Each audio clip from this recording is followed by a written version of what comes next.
Eddie Silvers. Now, I'm not coming to you like full glam, ready to film Rachel. This is, I'm about to go to class, Rachel, but I put on some blush for you so I wouldn't blow out the white balance of my camera. You're welcome. I'm also on my period right now and in so much pain. I don't know how I'm standing upright, but it's probably spite. You can't see this right now, but I have one of those like electric hot water bottles just in my pants. And I'm being tethered by an extension cord to an outlet right now. There's something that came up recently that I feel like needs to be talked about, and so you're getting like a bonus video. This is going out on not my usual upload day because I want to talk about it. Oh my god, I look like I'm gonna be filming like a YouTuber apology, you know, like no makeup, like hoodie. Just, no apologies are happening today. I'm condemning people today. This is also a situation that is still ongoing.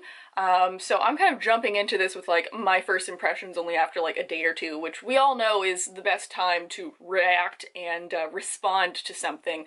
So if, you know, new information comes up in the next couple days or couple hours and this information's old news and, you know, all these authors apologize and everything's great again, then, you know, you can tell me that I'm wrong. But to quote Pirates of the Caribbean, I doubt it. A couple months ago, I did a, like, authors I'm not supporting anymore, and that was kind of supposed to be a little sassy, but now we're doing, like, a part 2, and I'm real dead serious. And a few weeks ago, I also did a video on what to do when your favorite author is problematic, and, you know, I wasn't quite on my high horse in that video, but you know, now I need to put my money where my mouth is. So all this is coming to light on book Twitter, and honestly there's so many threads and so many people that I'm not going to be posting pictures, but I'll try and leave as many links as I can down below, where authors like Jay Kristoff, who does the Nevernight series, Illuminae, and Lifelike, and Aurora Burning, and a couple others, his co-author Amy Kaufman were both outed as being very anti-Asian, racist. Author Emily Duncan, who does the Wicked Saints series, and then her friends Christine Lynn Herman, who does the Devouring Grey, Rory Power, who does Wilder Girls, and I think a couple other people were outed as being very anti-Semitic, very racist, and bullying other authors of color on the platform. Every person is going to have a different degree of how far they're going to go separating the art and the author. You know, some people really don't care what the author does. They can be as racist and rude as they want, but, you know, as long as their content is good, they don't really care, they'll continue to buy their books. Whereas other people are very up on social justice issues, and if someone misspeaks and, you know, doesn't apologize or correct themselves, that's an immediate no-buy. I feel like I'm somewhere in the middle because I do like to give people the benefit of the doubt. I like to allow people time to kind of think and apologize, but it's these situations that, like, I can't ignore it. Especially as a white girl, I have an immense amount of privilege already, and I kind of have the privilege of being able to ignore it if I want to, and I'm really trying to not do that. The way that I think about it too is that the book community is becoming not toxic, but definitely more quick to judge and kind of quick to point fingers, and I don't think that that's good. I think that we should be more critical in what we're reading, but I don't necessarily think we need to attack every person for every mistake that they make, and I think people are reaching sometimes. But at the same time, when you have so many people from marginalized groups saying that these things are hurtful, that's when you need to listen to them. These authors are prime examples as to why we should be listening to people calling them out, because it's not just a one-off, and it never has been. And as a middle-class white girl from Canada, I also don't have the same lens as other people do. I'm also not religious. So maybe if I was a part of a religious community, or I had more experience with other cultures in where I grew up, you know, I would have a different lens looking at these books. Because, for example, Wicked Saints, I loved. I thought this was bloody and cool, and I didn't understand that there were anti-Semitic themes in this. I don't have any friends or close family that are Jewish. I'm not up to date with their practices or their history in the way that this offends people. So now learning these things and looking upon this with that lens, I'm like, ooh, okay, yeah, all right. Maybe not good to be tying people with Jewish last names and Jewish culture to people who, like, do blood rituals. Like, yeah, okay, I can see that. Maybe not the greatest. This also happens in Nevernight with one of the sorcerers who has a Jewish name and practices like real intense blood magic. Jay Kristoff in particular, his first big series that he got famous off of was steampunk fantasy, mostly set in a fantastical Japan, and he profited a lot off of that. Now it's come to light some of the interview questions where he said some things that are like a little bit questionable.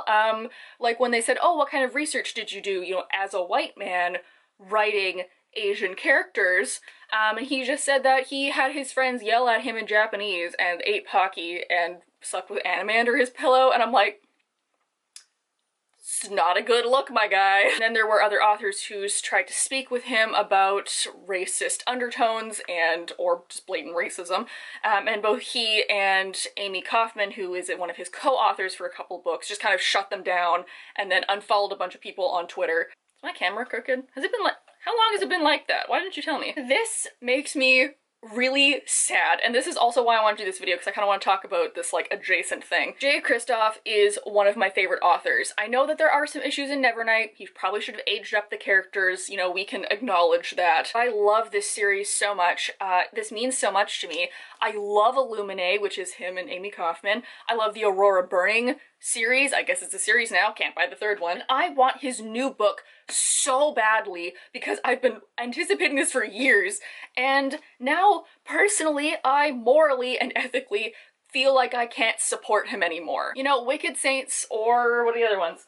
Devouring Grey and, you know, Wilder Girls. I'm not so as upset with these because I wasn't so attached to them. Yes, I liked all of these books, but, you know, getting them off my shelf is just like, oh, that's kind of sad. Like, guess I'm not gonna be supporting them anymore, like, damn. And the reason that I say I'm condemning Rory Power and Christine Lynn Herman is because they are like accessories to this racist crime. Like, apparently they also were doing the bullying and also did not stand up for other authors. And I think just as a good person, you have to be willing to call out your friends for bad behavior, or just a thought, maybe don't take part in bullying other people. Just, you know, something to think about. So now I have a bunch of people that I feel I can no longer buy for. And this is what I wanted to morph this video into. As a reader, it's okay to feel betrayal. Reading is all about escapism and fantasy, and these are some of my favorite books. And to have it be revealed that, you know, the person that made your favorite world is an asshole, like, that sucks. You kind of go through the stages of grief, you know, because when it first comes to light, you're very defensive and like, no, they wouldn't be racist or homophobic. Like, that's, no, your people are just reading it wrong. And then you're angry both at the author and at yourself for supporting these things. And then you're sad because you're like mourning this thing that you love so much that you can't, you know, you can never go back to thinking about it the way that you once did, now knowing this information. It's okay to take a little while to process this. And you don't have to immediately, you know, be okay with it or accept it. Like, I don't know what I'm gonna do with my Jay Kristoff books. I think I'm going to keep them for now. Maybe later I will feel less attached to them and I can donate them or what have you. I'm going to donate the rest of those, by the way. Because at this point, like, I've already spent money on them. I've already grown attached to them. They already, you know, have made an impact in my life. They're already on my shelf, and I guess I could burn them if I really wanted to, but like, what's the point? I'm likely not going to, you know, advertise that I have them anymore or recommend them in any upcoming videos. Also, I'm so mad because this is terrible timing. Like, I just published my, like, more actually good new adult books, and I mentioned Nevernight, and I'm like, you had to do it now. This was bad timing. And again, it's gonna be up to every individual person to figure out, you know, how far they want to go with this kind of a thing. You don't necessarily have to make a whole video, you know, disclaiming all these things, that you actually like a book, or that you're getting rid of them and, you know, make this whole big deal about like casting off this problematic author. Also, they're not problematic, they're just racist. Going back to what I said at the beginning about giving people the benefit of the doubt, I've noticed lately, now that, you know, people are more aware of authors' mistakes and misconduct, that a lot of really old things are coming to light as, you know, like, let's blame everybody now.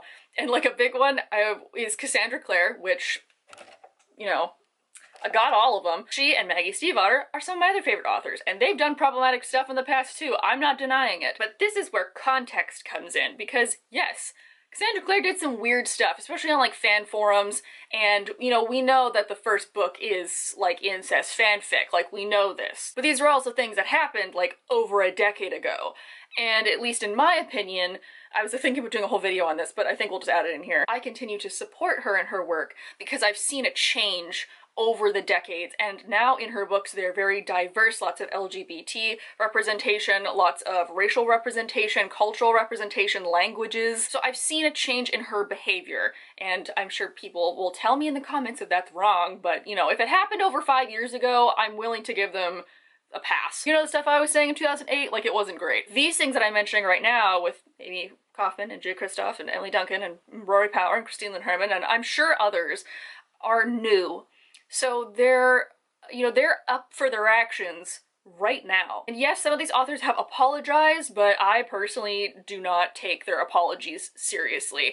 I find they all look a little bit too long and too, you know, I think they turn the author into the victim, and then basically all of them say they're going on a Twitter hiatus. And I'm like, that's not a real apology, in my opinion. As of this moment, I don't think Jay Kristoff has apologized, nor will I think he will apologize. It would be easy for him too. I feel like there's so many people that are behind him that if he said, you know, I've changed since then, I wrote that as my first book whenever, I don't know when it came out, like more than a couple years ago, you know, and to say, like, I've learned from then, I was dumb, that was not a good decision of mine, I'm gonna speak with my publisher about pulling it, or even just like, I'm gonna donate all the money that I make from that to, you know, Asian charities, that would at least be a step in the right direction. But I believe that him and Amy Kaufman are kind of digging their heels in and standing behind this, and I'm like, all right, well, I guess no more of my money is going to you. So like, this sucks, you know?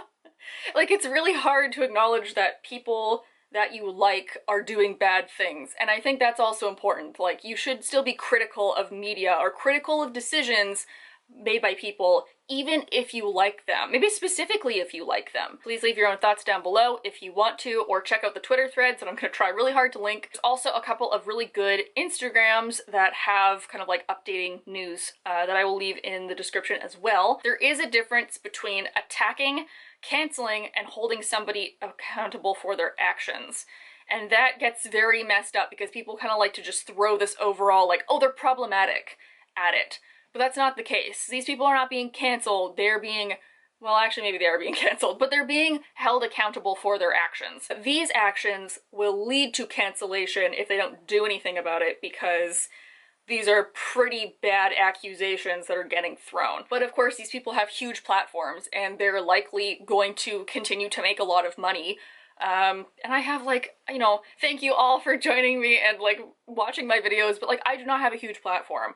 I'm trying my best to get this word out there, but you know, they're like, I'm nothing against them. So it's just spreading the word, making more people realize what's happening, and you know, maybe eventually we'll be able to make a difference. Let's support authors who are not racist and don't bully people. Let's do that. I say this to myself as much as I say it to you. You will find a new favorite book. It's gonna be out there. If it's not out yet, it will be. You will find something better, you will be able to move on and, you know, love something by someone else. This sucks, right? Like, authors that I love are now outed as being terrible people. My skin's exploding because both hormones and the fact that I eat a bunch of Easter chocolate and I'm paying the consequences for my delicious, delicious actions. And my back hurts like a bitch.